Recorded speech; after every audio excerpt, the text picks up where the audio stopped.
This next one is complicated to explain the many layers in which we're going to be appreciating it. This is something that I'd seen ages ago because, well, first of all, I'll just play a clip of it. I'll play the opening. The two of you may or may not recognize it, but just wait to explain what it is until you the audience get a little bit of context. Okay. Good morning, everybody. Apologize for being late. My wife just died. All right, we've got a lot on the agenda today, so let's begin. Now, do either of you know what this is? This is The Onion. Well, it's The Onion, but I haven't seen this before, no. So, The Onion made this, which, for anybody who doesn't know, is like a satirical news outlet sort of thing. Like, the whole thing is they make stories that are absurd, or do things that are absurd, but they're just on... I was about to say just on the edge of absurdity so that people can feel like they actually are real, but a lot of the time they do insane shit, but we're in a world where people actually do buy it. Like, they just do. Yeah, we've reached parody levels in reality sometimes. So they had this video. Have you heard of aquariums? Which is fake, right? It's a guy, press secretary. He said this whole video is him basically awkwardly trying to answer questions while mentioning how horrible the event he's just been through is, but not like, like that's like the not idea. Over the top, yeah. But then this got shared without the context of it being a part of The Onion, so a lot of people believed it was real. And then there's a line in here where he says that his job as a man who has a job as press secretary is to, explain the current situation, to answer questions, and the audience is filled with journalists and they have jobs to do as well. Let's not, waste our time talking about things that there's nothing we can do about them. And this is after he said, his fucking kid has died as well. And it's been turned into a sad, inspirational moment from real life, even though it's completely fake. You could even see the Onion symbol in the video. Onion span instead of C-span. Yeah, so it's kind of insane. A good onion joke has layers. Well, so I wanted to show you, I saw the original, and it's 16 years ago, right? And then it gets shit every once in a while without context, to the point of people being like, did you see what the press secretary said, back in the 90s or whatever? And it's like, what the... And then, people just being like, it's just so sad. Have you seen it before? I can't believe this happened. It's like, it didn't happen. Why is this happening? Then, again, on my little shorts travels, apparently, stumble across this. Apologize for being late. My wife just died. All right, we've got a lot on the agenda today. What the is this? What? Oh no! What's with the random? What have we done? How come Minecraft is just playing in the bottom? Oh no, dude! This feels like such a. This is like Black Mirror. This is like, yeah. This might be Omega Super 12D levels of irony, or the person who made this is terrible. We've got. So the thing is called A Ruined Man, and then it opens with saying, real men don't show emotions, which... What the hell happened? The original thing was a meme. Why have you left out a top Minecraft gameplay? That's the most funniest thing. I'm getting there. I want to acknowledge the other elements first. That's already pretty funny. This video, because of the part where he says, we've got a job to do it, then the music where it's just this harrowing event that definitely happened, and then of course yes, the zoomer angle of you can't focus, so here's some Minecraft parkour, which wow. I can't believe that, because I recognized the clip. I was like, wait, that's the thing. What's going on here? My wife just died. All right, we've got a lot on the agenda today. And then you got the AI text to make sure you don't lose focus. Mm-hmm. What the f*** happened to YouTube? It's not even YouTube at this point. Minecraft or the text? So it's whatever you want. Whatever you want. This is just bombard you with a whole bunch of new information as quickly as possible to keep you engaged, because you couldn't just sit there. Even putting to one side the hilarity of assuming that the satire is actually real.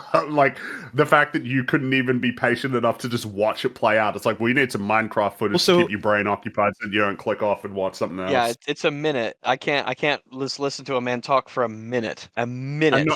and with it, this is so funny. This is so funny. It's I think this would be perfect in just on TV of like The Boys, like if just switching channels and then this came up as it is, and they were just watching it and they're like, yeah, it's the newest, whatever, blah, blah, blah. Like, but it's our world, and it's normal, apparently. This is what people watch, like, for some reason. Because, again, with the eyes darting around, right, you maybe settle on the top clip, and then the second you're like, nothing interesting there right now, you'll, like, dart down to Minecraft, maybe get attracted to the subtitles.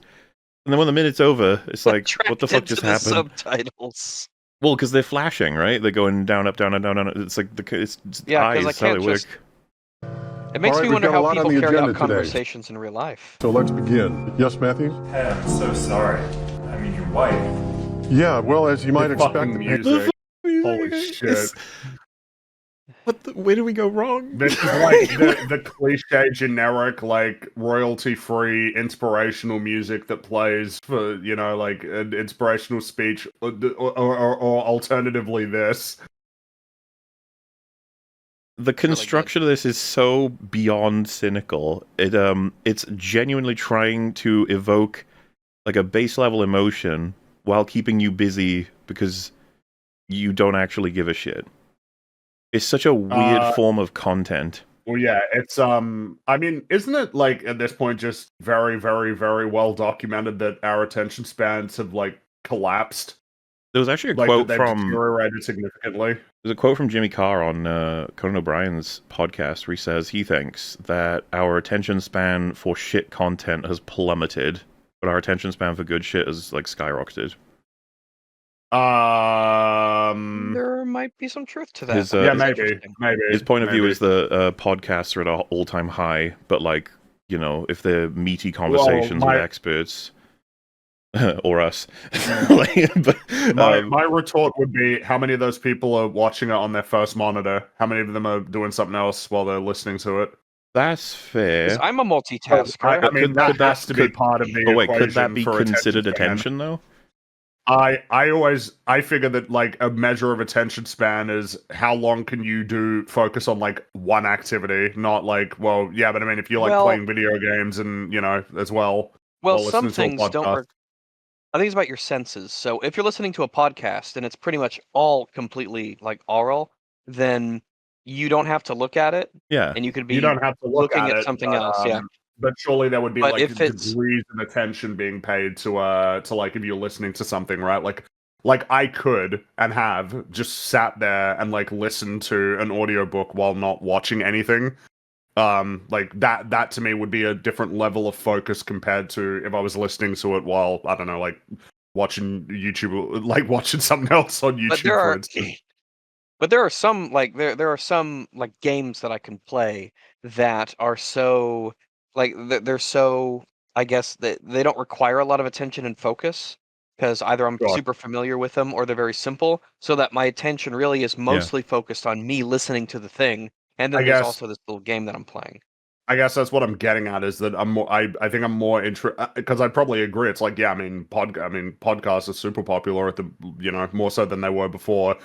I mean, it's even, like the fact that, Conan's show is over, but he's still doing his long form podcast, right? Feels like indicative of a certain nature of trends. But I guess in terms of the attention span question, I'm more interested in, how easy is it now for like the average person to focus on like a task that they have to pay attention to, like, playing an instrument or zooming in and out of that sort of thing. Like, would they keep listening if it was shit?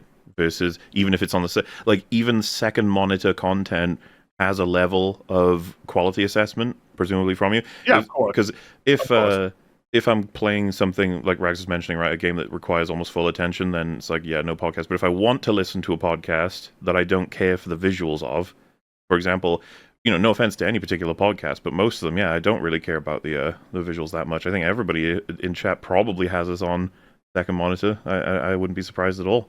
Not just because of the fact that EFAP hasn't got as many visuals as many podcasts may have, unless, of course, we're responding to a video. But in case we do, they can then glance over.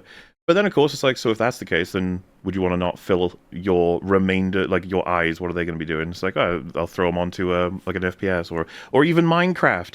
As crazy as that sounds, like I feel like it's well, just... no, I'm not saying that there's anything like wrong with it necessarily. I'm just saying like I don't know how like. I'm not saying you're saying it's wrong. I'm saying that it doesn't, I think, indicate necessarily attention. I think that I could be at maximum attention for a podcast while not even looking at it. Yeah, sure. I guess what I'm curious. What I'm curious about is the nature of like if you were to take it broadly on average, and you know, on average, right? People who are listening to a podcast while doing some other activity, it's like I'd be curious if there was some way to quantify how much of that information was being absorbed, and like presumably it would generally be less than if somebody was listening to something but they weren't looking at anything in particular, like they were sitting on their bed or something, or like on their chair just listening while not doing anything else. Consider, like, if you're having a really deep conversation with another person who's next to you, are you able to focus on that conversation better if you are looking at that person, or as if you're sitting there and maybe just like staring off into space a little bit, so that you're not actually looking at like their expressions maybe, or their eyes, or the details of their face? Like, Well, now we're getting into the real complex shit, right? Like the nature of how people pass through information, and like how individuals can have different. Like to somebody, it can be almost disorienting to be paying too much attention to somebody, that they have to look elsewhere to refocus. Like that they're depriving themselves of information. Yeah, I think in a way, sometimes not looking at the source of a thing maybe can potentially allow you to focus on it better if you're just listening to it and thinking about it. Because there's plenty of times where I'm having a conversation with someone and I actually like really invested in it and I'm paying attention, but I don't look them in the eye. I don't look at their face. I'm just like, I got my head on my I guess my chin in my hand or something like that, and I'm just kind of just thinking. My eyes are just wandering. My mind is wanders to a bit that George Carlin did, where he was making an observation. Like I think it was a joke about he was making fun of like organizing play dates, like for some of these kids, and then saying like, you know, doesn't a kid ever just like go outside and play with a stick, just, you know, poke it at the dirt or something? And it's just making me think about like, yeah, I mean, there was, you know, we're in a place now where there's like so many options for things that you can do, whereas, you know, like 100 years ago, your options for just like what you could do today were just dramatically lower. In terms of like the things that you could do, owing to like means of transportation, the internet, and things like that, and it's just like, yeah, I mean, you know, like what does it take to catch somebody's attention to the point that they won't want to instantly switch to doing something else, compared to if you have no choice, but it's Saturday, you're at home, you got to play with a stick in the backyard, you know? Like, it's, I don't know, it just makes me wonder. Could that just be the fact that, like, playing with a stick for any child just doesn't offer as many variables as, like, an amazing video game, and so it just always feels like the video game is the better option? At least for most people. I think it is just, I don't know. I just think it's like I'm not sure. It's like the nature of the choices that are available to you, I think, is like it's kind of like the nature. It's like this, right? It's like throw as much information as you would possible to keep you engaged, because the second that it like goes below a certain point, you will switch to find something else to occupy you, compared to you have no choice today. You know, like there is no internet. You're not going anywhere. You're at home and you got a ball. Like, you just got to kick it around or something. Like, that's the only thing that you can do today. Imagine the wizard told us that if we switched chat with a constant stream of Subway Surfers, that EFAP would triple engagement. How sad would that be? I don't. Yeah, that would be like, ugh.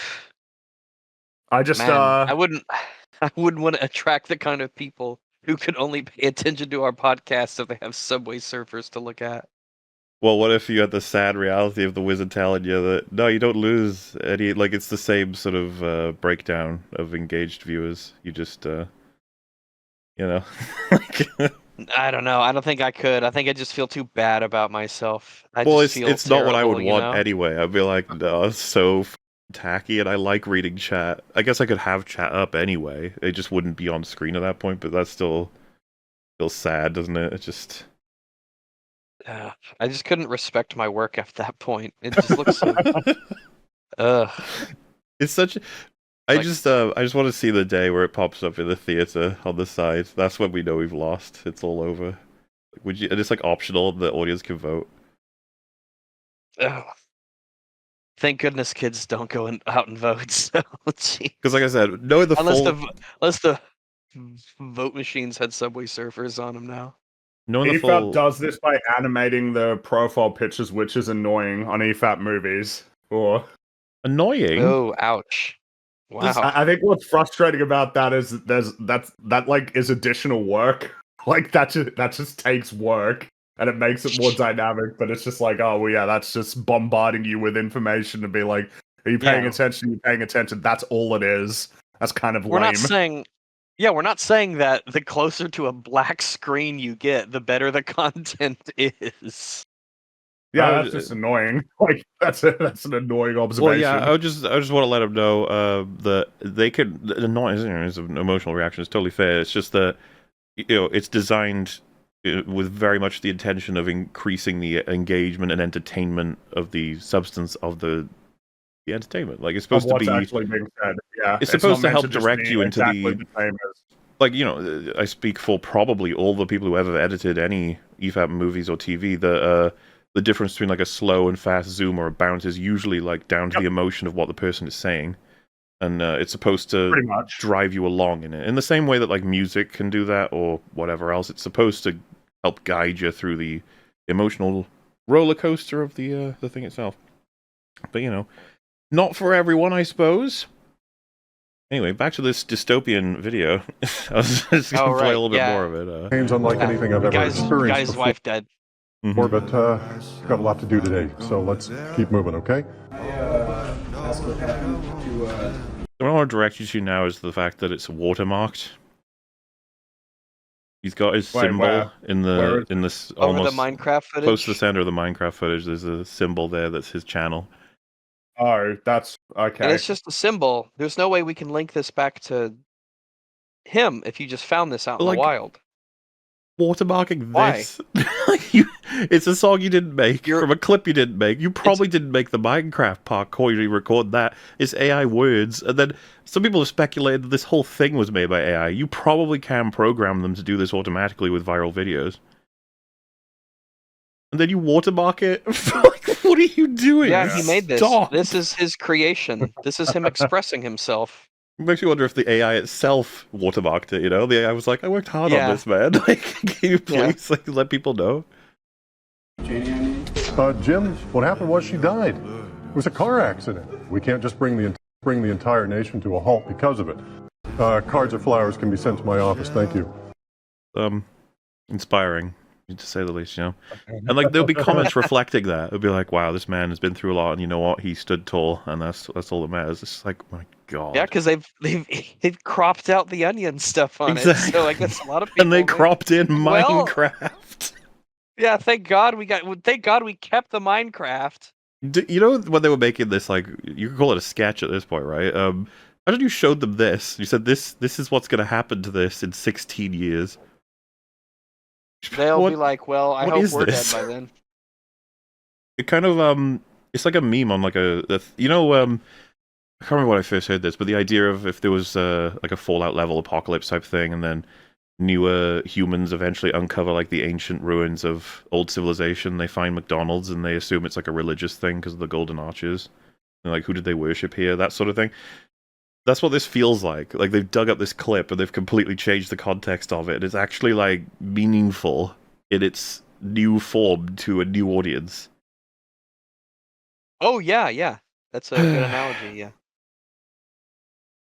This is the McDonald's of content. I agree. I think that's an over-exaggeration of it, to be honest with you. McDonald's, they still have to make McDonald's stuff. can sustain your body, I guess. McDonald's has a level of coherency to what they're creating, This feels like a particularly bizarre creation. Yeah, I can go to McDonald's and use the bathroom, and McDonald's provides a service. McDonald's, they got a burger. It's a burger, and it's good. You got the bread, you got the meat, you got some pickles. It makes a lot of sense compared to this. You did. I'm just like, oh yeah, let's watch this like parody that's been interpreted as real. That if you viewed it as real, it's like, oh, here's a man who's his wife has just died, and look at like the way that he's dealing with it and trying to deal with it. Here's Minecraft gameplay too, isn't it? Just like, man, here's Minecraft gameplay too. Also, here's Minecraft. I guess we can do an addendum to what we were just looking at. I did kind of want to mention, like, what is content going to look like in 10 years from now? If that was just a jump of, essentially, what feels like 10 years, right? That from just YouTube videos being normal. I wonder if what's going to happen is it's going to be like, you have like a Jeremy from Smiling Friends who will just like occasionally pop up and go, just to make sure you're paying attention. Like to just come in and just go, and then it's like, oh shit, all right, and then that wakes people up and they'll pay more attention. If Fear Flash has essentially become a thing in YouTube videos of just like, every 10 seconds someone screams like, just to make sure that you're still paying attention. What if it was that there's like chairs that are plugged directly in and that they will rattle around according to the content you're watching, just to make sure just make sure you wake it up. There's like a little hand that comes out cartoon style and slaps you in the face. I was about to say, yeah, is it going to be like a cartoon boxing glove comes out? And yeah. Yeah. Because there are cinemas, right, that splash with water and stuff. Make sure you get those like the 4D cinemas, right? Yeah. Like the theme parks and stuff. Yeah. Hello, you just listened to a segment of the podcast Every Frame a Pause, or EFAP. Hosted by YouTubers Mauler, Rags, and Fringy, and joined by a cycling variety of guests across the internet, they critically analyze media with exhaustive detail while pausing at every single frame. Subscribe to the EFAP channel and catch new episodes on Saturdays, as well as catch their smaller videos reacting to the latest and not-so-greatest movies and TV shows throughout the week. You can also subscribe here to EFAP Highlights for the latest shorts, clips, and supercuts, also uploaded throughout the week. Links to all the relevant channels can be found in the description section below, as well as links to their communities on Reddit and Discord. Thanks for watching.